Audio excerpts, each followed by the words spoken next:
നമ്മളിന്ന് ഈസ്തറ്റിസം എന്താണെന്നാണ് പറയാൻ പോകുന്നത്. ഈസ്തറ്റിസം എന്ന് പറയുന്നത് is a intellectual and art movement supporting the emphasis of aesthetic values more than socio-cultural themes for literature, fine art, music and other arts.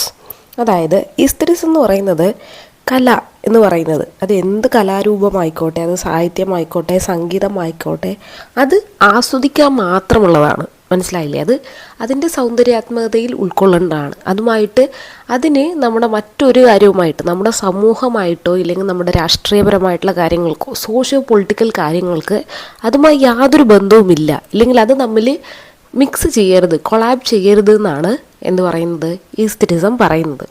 So ഇതെവിടെ നിന്നാണ് ഈ ഒരു സ്ലോഗൻ വന്നത്? ഡെക്കാരൻ മൂവ്മെൻറ്റ് എന്ന് പറഞ്ഞിട്ട് ഫ്രാൻസിലൊരു മൂവ്മെൻറ്റ് ഉണ്ടായിരുന്നു. സെയിം ഇതേ തോട്ടാണ്. അപ്പോൾ അതിൽ നിന്നാണ് ഈസ്തറ്റിസം എന്നുള്ള ഐഡിയ വന്നത്. അപ്പോൾ ഇതിൻ്റെ പ്രധാനപ്പെട്ട ആൾക്കാരെന്ന് പറയുന്നത് ഇംഗ്ലണ്ടിൽ Walter Pater, Oscar Wilde, John Keats, Percy B Shelley, some pre Raphaelites, Theophile Gautier, Dante Rossetti, Edward Burne, ഇവരൊക്കെ തന്നെ ഈസ്തറ്റിക് ഐഡിയയുടെ ഇല്ലെങ്കിൽ ആ ഒരു മൂവ്മെൻറ്റിൻ്റെ ഭാഗമാണ്. അപ്പോൾ ഈസ്തറ്റിസം പറയുന്നത് എന്താണ്? ഇത് നമുക്ക് കാണാൻ സാധിക്കുന്നത് 18th സെഞ്ച്വറി 19th സെഞ്ച്വറിയിലാണ്. അതായത് വിക്ടോറിയൻ പീരീഡിലാണ് ഈ ഒരു മൂവ്മെൻറ്റ് മുന്നോട്ടേക്ക് വന്നത്. ഇതിൽ നമുക്ക് ഇത് വരാൻ കാരണം നമുക്കറിയാം, വിക്ടോറിയൻ സൊസൈറ്റി എന്ന് പറയുന്നത് എന്താണ്? ഹൈലി മോറൽ, ഹൈലി ഡിലമ അനുഭവിക്കുന്ന ഒരു സൊസൈറ്റി ആയിരുന്നു. അതായത് റിലീജിയൻ വേണോ, സയൻസ് വേണോ, അങ്ങനെ എല്ലാത്തിലൊരു കൺഫ്യൂഷൻ നിലനിന്നിരുന്ന സൊസൈറ്റി ആയതുകൊണ്ട് തന്നെ ആർട്ടിനെയും അവരങ്ങനെയാണ് കണ്ടിരുന്നത്. അതായത് ആർട്ട് എന്ന് പറയുന്നത് എല്ലാം എന്താണ്, എത്തിക്കലായിരിക്കണം. അതായത് ഇപ്പോൾ വിക്ടോറിയൻ മൊറാലിറ്റി എന്ന് പറയുന്ന കാര്യമുണ്ട്. എന്താണ് വിക്ടോറിയൻ മൊറാലിറ്റി?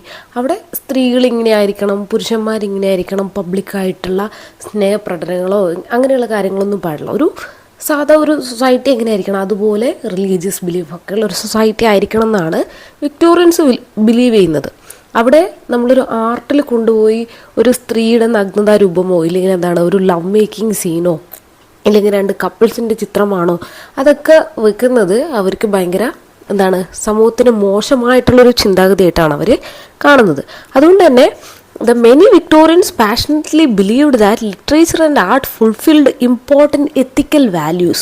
അതായത് ധാർമ്മികത ഉയർത്തിപ്പിടിക്കുന്നതായിരിക്കണം കല എന്ന് പറയുന്നതാണ് വിക്ടോറിയൻസ് വിചാരിച്ചിരുന്നത്. അല്ലെങ്കിൽ അങ്ങനെയാണ് അവരുടെ കൺസെപ്റ്റ്.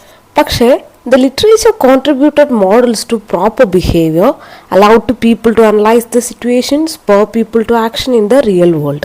പക്ഷേ കല ശരിക്കും ചെയ്യുന്നത് എന്താണ്? നമ്മളെ ബോധവൽക്കരിക്കുകയും അതുവഴി എന്താണ് ഒരു മെസ്സേജ് പാസ് ചെയ്യിക്കാനാണ് എന്താണ് ആർട്ട് യൂസ് ചെയ്യുന്നത്. ഓക്കെ, അപ്പോൾ ഈസ്തറ്റിക്സ്, അതായത് ഈസ്തറ്റിസത്തിൽ വിശ്വസിക്കുന്ന ആൾക്കാർ പറഞ്ഞു there is no space for morality in art. അതായത് ആർട്ടിൽ നിങ്ങൾ എന്ത് കാണണ്ട? മൊറാലിറ്റി കാണണ്ട, ധാർമ്മികത കാണണ്ട. ആർട്ടിൻ്റെ വഴിക്ക് വിടൂ, സമൂഹത്തിൻ്റെ വഴിക്ക് വിടൂ എന്നുള്ളതായിരുന്നു ഈസ്തറ്റിക്സിൻ്റെ വാദം. So they both that it's pursuit of beauty and taste as well as beauty as a standard of living. അപ്പോൾ എല്ലാത്തിൻ്റെയും സൗന്ദര്യാത്മകത, അതിൻ്റെ ഭംഗി, ഇതില്ലെങ്കിൽ അതെന്താണ്, അത് ആസ്വദിക്കുക എന്നുള്ളതായിരുന്നു അവർ ഇമ്പോർട്ടൻസ് കൊടുത്തിരുന്നത്. അതിനാണ് കൂടുതൽ പ്രൊമോഷൻ ഉണ്ടായിരുന്നത്. അല്ലാണ്ട് ഒരു കല കൊണ്ട് സമൂഹത്തെ മാറ്റിമറിക്കണം ഇല്ലെങ്കിൽ സമൂഹം അത് റിഫ്ലക്റ്റ് ചെയ്യണം എന്നൊന്നും ഇവർക്ക് അഭിപ്രായമില്ല. സോ ഇതിൻ്റെ ഒരു മോട്ടോ, നമ്മളിതിൻ്റെ ഒരു ആപ്തവാക്യമായിട്ട് പറയുന്നൊരു വേർഡാണ് ആർട്ട് ഫോർ ആർട്സ് സേക്ക്. എന്താണ്? കലയ്ക്ക് വേണ്ടിയിട്ടുള്ളതാണ്. Arts for arts sake. Okay, so the art should be experienced under the title of form instead of morality. അതായത് കല എന്താണോ ആ രീതിയിൽ അതിനെ കാണുക, അല്ലാതെ നിങ്ങളുടെ ധാർമ്മികപരമായിട്ടുള്ള മനസ്സോട് കൂടിയിട്ട് കലയെ സമീപിക്കാതിരിക്കുക എന്നുള്ളതാണ് ഈസ്തറ്റിസം പറയുന്നത്. So it is dislocated the keystone values of main stream Victorian culture. Okay, അപ്പോൾ ആ ഒരു സമയത്തുള്ള കൾച്ചറിനെയും വിക്ടോറിയൻ സൊസൈറ്റിയൊക്കെ തന്നെ എന്താണ് ഡിസ്ലൊക്കേറ്റ് ചെയ്യുന്നത്, ഇല്ലെങ്കിൽ അതിനെ മാറ്റി നിർത്തുന്ന പോലെയായിരുന്നു ഈസ്തറ്റിസം മുന്നോട്ട് വന്നത്. അപ്പോൾ ഇതിൻ്റെ ലീഡർ എന്ന് പറയുന്ന ആരാണ്? നേരത്തെ പറഞ്ഞ ആൾക്കാരിൽ ഒരാളാണ് ഓസ്കാർ വൈൽഡ്. അതുപോലെ ഇവരുടെ ഐഡിയ എന്താണ്? Arts for arts sake.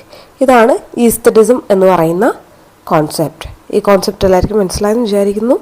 Thank you.